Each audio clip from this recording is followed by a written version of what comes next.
How are you doing? This is Alex and welcome to Valet Stories. If you are new to the channel, I would like to thank you for watching and of course thank you for subscribing.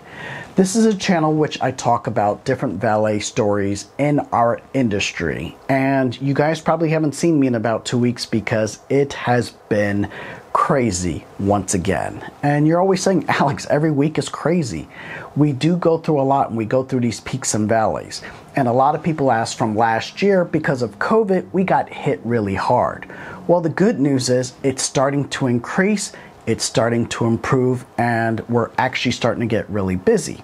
Our private parties are booking up, our restaurants are really booking up. To be honest, it's Cinco de Mayo and it's very busy for a lot of restaurants that do celebrate Cinco de Mayo. So we have quite a few parties tonight, so it was actually pretty busy. In addition, we actually had a lot of private parties, and I'll give you one more. It is actually finals week for a lot of my college students, so a lot of them can't work. Therefore, I did work tonight, so that's why I'm wearing a uniform. And it was pretty good. It was a pretty phenomenal house. I'll show a quick picture of it. It was a $13 million house, so I said, you know what? I'm going to work this event myself. Everything went smooth. No real stories to tell on that party. But overall, we are having a difficult time because this is a time of the year where it's Mother's Day on Sunday. Don't forget to thank your moms for giving birth to each and every one of you. Number two, it's finals week. Number three, it's Cinco de Mayo, so we are really in a crunch. In addition, we have other restaurants that are on the cusp of we're trying to decide if we're going to pick up these accounts or not. And we need more employees.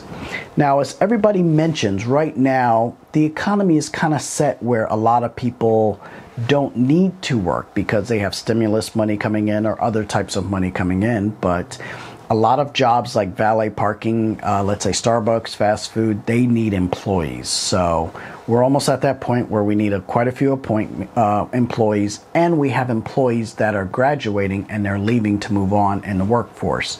So kudos to them, but this is a transition where it gets pretty insane. But anyway, you didn't come to listen to all of that. You want to hear some of the crazy stories that we deal with. And boy, do I have to tell you, this is a new one that I've never encountered before. So are you ready for this? So last week, I think it was last Sunday, I got a phone call from one of my good valets, Jonathan, who works at one of our sports bars.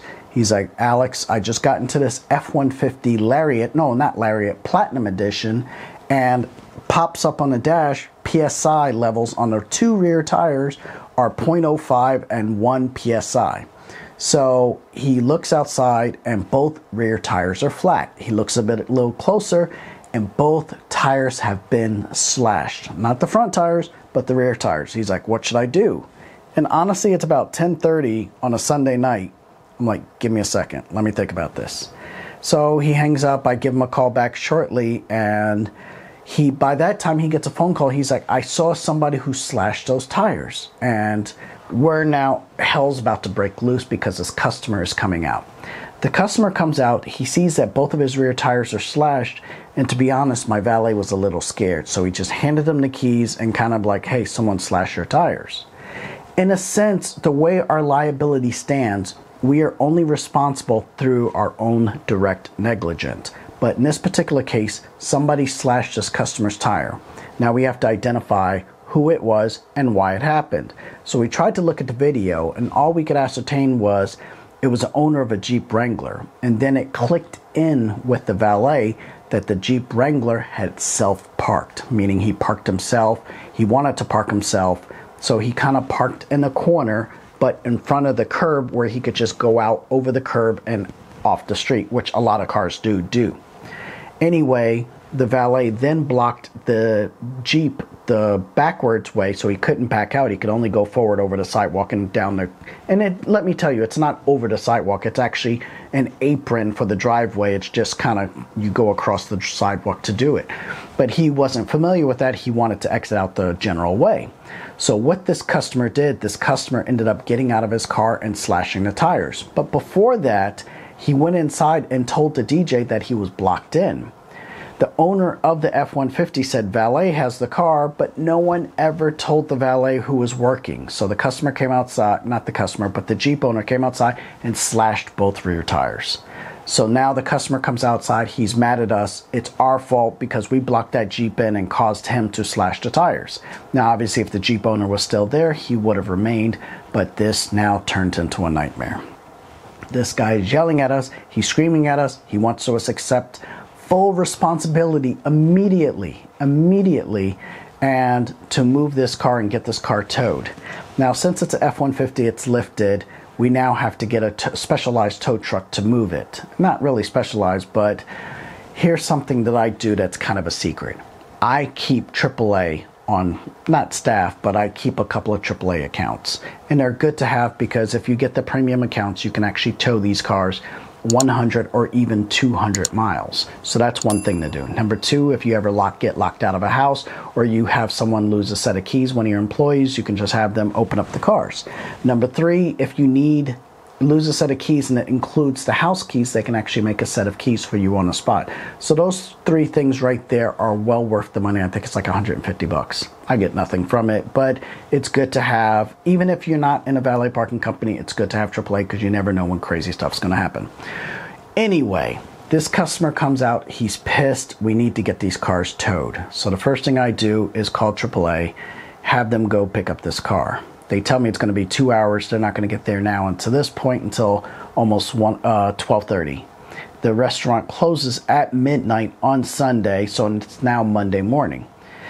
By the grace of God, the tow truck got there within 30 minutes, so the people were on their way. But the crazy thing was, this guy lives 60 miles from the restaurant. I don't know why he would go such a distance to get to this restaurant, but it took 60 miles for him to get there, so I had to tow this car 60 miles to his home. So I asked him if he wanted us to tow it to the repair shop, the tire shop, and he said no, he didn't want to leave his car outside all night. Therefore, I had to tow it to his house. Little did I know the first thing in the morning, we're going to have to re-tow it to the other shop. And honestly, I would have probably demanded I was only going to tow once, but I ended up having to tow this car twice in 24 hours. So anyway, we tow it to his house. It gets there at like 1 o'clock in the morning, 1:30 in the morning, and the guy goes inside. Now, initially, he wanted a Uber or a Lyft to get him there, and that would have been probably another $70, but his friend was nice enough to drive him home. So that was it on that night. Now, in the meanwhile, this truck is lifted, probably a 6-inch lift, 35-inch tires, and I think the tires were, if I recall correctly, 35 by 12.5 by 22. So yeah, it was a pretty, not rare tire, but not a cheap tire either. So we had to get 2 of those, and we needed them immediately because this guy was going to rent a car in the morning, and we would be responsible for paying for his rental car. So, of course, they're screaming. My valet doesn't want to deal with them anymore, so I have to step in, and this is all getting done over the phone past midnight. We get the customer home, the valet goes home, all is fine. Next morning, I get a call from the gentleman first thing in the morning. By this time, I'd already found out prices for this tire. And the next morning, he's like, hey, wherever I purchased it from, they actually have 2 of them in stock. Because everywhere I found, it was going to take probably 2 or 3 days to get this tire shipped in. So this guy was like, you know what, I found them, they're in person, they can get delivered today to the shop. So I paid that guy to deliver them to the shop, got that paid for. Now immediately, probably about 10:30 Monday morning, I had to call AAA again to now pick up the car from his house and take it to the tire shop. I called AAA, they said they'll be there by 12. Okay, great, hour and a half. Hour and a half goes by, still nothing there. So they send you text alerts. They're like, oh, the driver's on his way. I forward that to the F-150 owner, and he's like, okay, no problem. So 12:30, they should be there. I don't think anything else. I get involved in work, and 1 o'clock, nothing. 2 o'clock, I get a text message from the guy, the truck is still not here, the tow truck. I'm like, are you serious? He's like, no, they never picked up the truck. So I called AAA, and AAA says, you know what? It's been picked up and it's been dropped off and delivered. That's what it says in the system.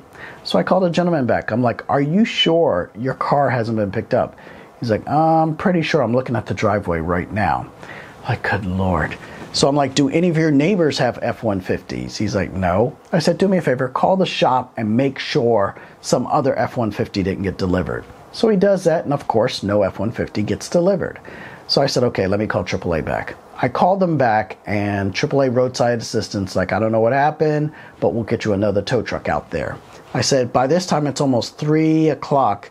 I've been waiting since 10 in the morning for this, 10:30. So they get one there. I think it gets there about 3:30, 3:40. They pick up the truck, and now they still have to go about 30 miles to this tire shop. They finally get the car there at about 4:30, but it is too late now to work on the truck because they close at 5 o'clock. Of course. So this guy's not angry, but he's not happy either. So first thing in the morning, they repair the truck. I have to pay for that. And by about 10 o'clock, 11 o'clock, his car is ready. So I pay for the tire to get repaired. Now I have to pay for him to be picked up at his house and drop him off now at the tire shop. I think that's another $30 or $40. And that's it. The guy gets the car. He's happy. So the next morning I get a text message, and the guy was really nice. He's like, Alex, I'm so happy. You're very professional regarding this unfortunate thing that happened. We know it's directly not your fault, but it did happen under your care. I truly hope you find the person that did this. And back to my valet, the valet's like, this guy who slashed the tires is a regular. So we're going to see him again. He's never going to not come back to this place. So when he does, we will be waiting. We have, here's again, this is my same valet that actually he keeps a dash cam on in his car all the time, which is great.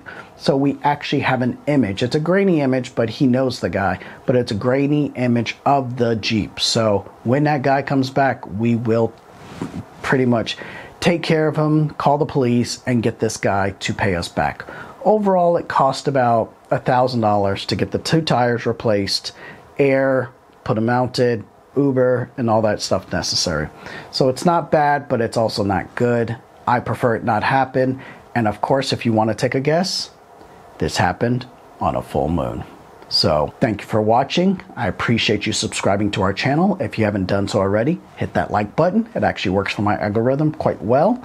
And if you haven't subscribed already, please subscribe.